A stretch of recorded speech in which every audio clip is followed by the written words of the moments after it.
Essa medida provisória é encaminhada para o Congresso e vai passar primeiro pela Câmara dos Deputados, depois pelo Senado. A Câmara e o Senado vão converter essa medida provisória em uma lei ordinária. Nesse tramitar, uma das casas pode rejeitar? Pode, e aqui está a pegadinha de prova, presta atenção. A votação tem que ser favorável, tanto na Câmara dos Deputados, quanto no Senado. Se em uma delas eu não tiver a votação necessária para aprovação da conversão da medida provisória em lei ordinária, eu tenho uma inconstitucionalidade, ok? Quer dizer que existe uma inconstitucionalidade, quer dizer, a Câmara ou o Senado afirmaram que existe algo inconstitucional. Por quê? Por exemplo, não preencheu os requisitos da relevância e da urgência. Vem comigo. Quer dizer que a Câmara ou o Senado podem rejeitar a medida provisória. E, ao rejeitar, vão determinar o arquivamento. Vem junto comigo, mais uma vez, presta atenção. O Poder Legislativo pode rejeitar a medida provisória? Sim. Quem vai rejeitar? Ou a Câmara dos Deputados ou o Senado, que em prova aparece, o Congresso rejeita a medida provisória. Mas entenda, a Câmara dos Deputados ou o Senado não aprovaram o projeto de conversão da medida provisória em lei ordinária. Então, Poder Legislativo, entenda, Câmara ou Senado podem rejeitar a medida provisória. Por quê? Não tinha os requisitos da relevância e da urgência. Só esse caso? Não, presta atenção. Existe mais um caso em que o Congresso, aí é o Congresso mesmo, tá? Ele realiza o controle repressivo. Quando? Quando o Congresso Nacional, presta atenção, susta os atos do presidente. Quando o Congresso Nacional susta os atos do presidente que exorbitaram o poder regulamentar. Vou repetir. Quer dizer que o Congresso Nacional pode sustar os atos do presidente da República que exorbitaram o poder regulamentar. Isso. O presidente, ao regulamentar certa lei, no seu decreto, o presidente fez um decreto para regulamentar certa lei. Nesse decreto, ele vai além, ele exorbita, ele cria situações que não estavam previstas na lei. Então, ele exorbitou. O Congresso pode sustar os atos? O Congresso pode sustar os atos. Percebeu? Então, primeiro caso, o Congresso pode rejeitar a medida provisória.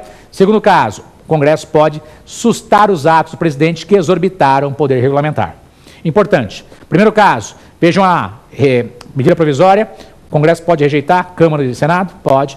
Vejam lá, artigo 62, parágrafo 5º, ok? 62, parágrafo 5º.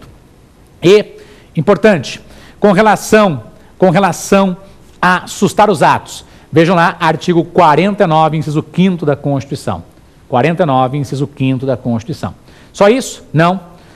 Para finalizar, é importante também ter em mente que o Senado pode suspender, através de uma resolução, uma lei que foi julgada inconstitucional pelo Supremo Tribunal Federal em controle difuso de constitucionalidade, ok? Senado Federal sustando os atos, suspendendo uma lei que foi julgada inconstitucional pelo Supremo, e isso é previsto no artigo 52, inciso 10.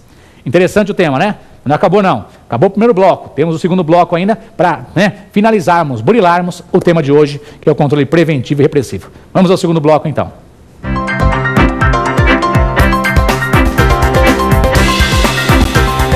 Meus amigos, voltamos com o segundo bloco. Vamos enfrentar a primeira questão, então? Vamos lá?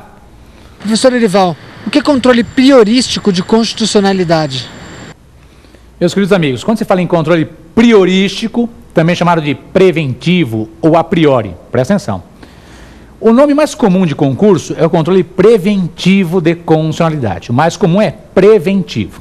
Mas a expressão latina, que é requerida em concursos, provas orais, é o controle a priori. A doutrina pegou a priori e abrasileirou e trouxe o controle priorístico. Então, preventivo, a priori ou priorístico significam a mesma coisa. Tenha em mente o seguinte, esse controle preventivo, a priori ou priorístico, resumo para vocês, é aquele feito sob um projeto de lei, ok? Quem realiza, normalmente, Poder Legislativo, através das comissões permanentes, comissões de Constituição e Justiça, o Executivo através do veto por inconstitucionalidade.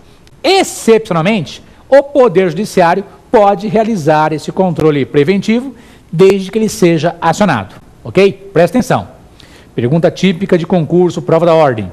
Meus amigos, PEC, proposta de emenda constitucional, uma PEC, uma proposta de emenda constitucional, ela pode sofrer o controle preventivo? Lógico que pode. Agora presta atenção.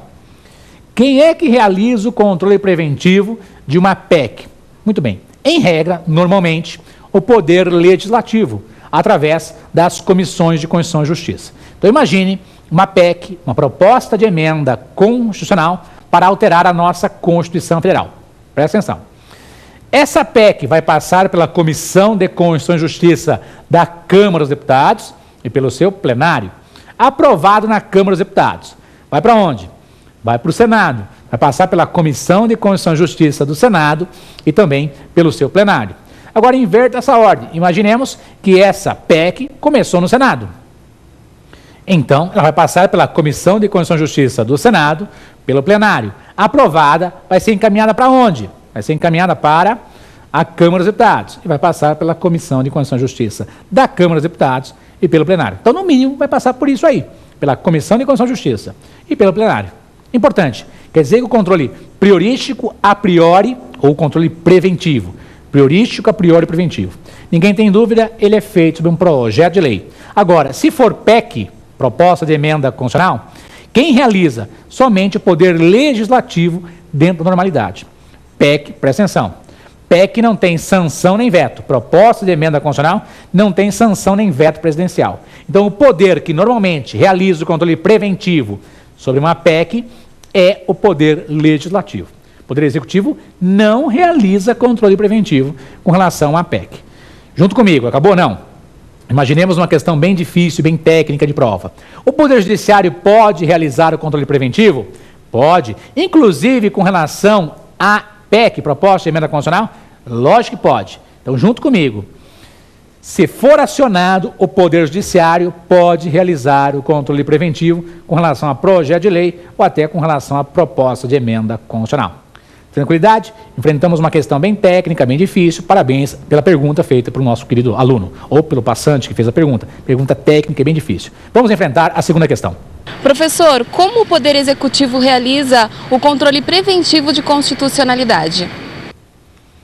Vejam que são questões apenas questões técnicas, de prova mesmo, o pessoal está afiado, gostei de ver. O Poder Executivo, como é que ele realiza o controle preventivo? O Poder Executivo ele realiza o controle preventivo através do veto por inconstitucionalidade. Vem comigo. Meus queridos amigos, o Poder Executivo, quando ele veta por inconstitucionalidade ou ele veta porque ele entende que o projeto é contrário ao interesse público. Ele veta por inconstitucionalidade ou ele veta por ato contrário ao interesse público. Agora presta atenção. Meus caros, o controle feito pelo Executivo para fins de controle de constitucionalidade, o veto feito por ele para fins de controle de constitucionalidade é o veto por inconstitucionalidade, também chamado de veto jurídico. Presta atenção. Quer dizer que o veto jurídico ou veto por inconstitucionalidade, o presidente da República vetou porque ele entende que o projeto é contrário à Constituição. E ele faz isso com relação a projeto de lei, porque PEC ele não participa, ele não vai vetar PEC. Não tem sanção nem veto de proposta de emenda constitucional. Então, presta atenção. Quer dizer, meus amigos, que o presidente, quando ele veta projeto de lei. Ok? Muito bem. Ele vetou. O veto pode ser derrubado? Sim. O veto pode ser derrubado por maioria absoluta dos membros do Congresso Nacional, tá? Em sessão unicameral. Então, o veto presidencial pode ser derrubado? Pode, por maioria absoluta do Congresso Nacional, em sessão unicameral. Deputados e senadores em um plenário só. Vem junto comigo. O presidente realiza o veto por inconstitucionalidade? Sim. Ao fazer isso, realiza o controle preventivo a priori priorístico? Sim. Questão técnica, difícil, que pode cair na prova da ordem ou em concurso público. Ok? Vamos à próxima questão, a terceira questão? Professor, o Poder Judiciário pode realizar o controle preventivo da constitucionalidade? Olha que questão interessante. O Poder Judiciário pode realizar o controle preventivo? Sim, é a pegadinha, presta atenção. Meus amigos, o Poder Judiciário, sem sombra de dúvida, ele realiza o controle repressivo, tá? Já existe uma lei em vigor, então ele verifica se aquela lei está ou não de acordo com a Constituição. controle repressivo. Sem sombra de dúvida,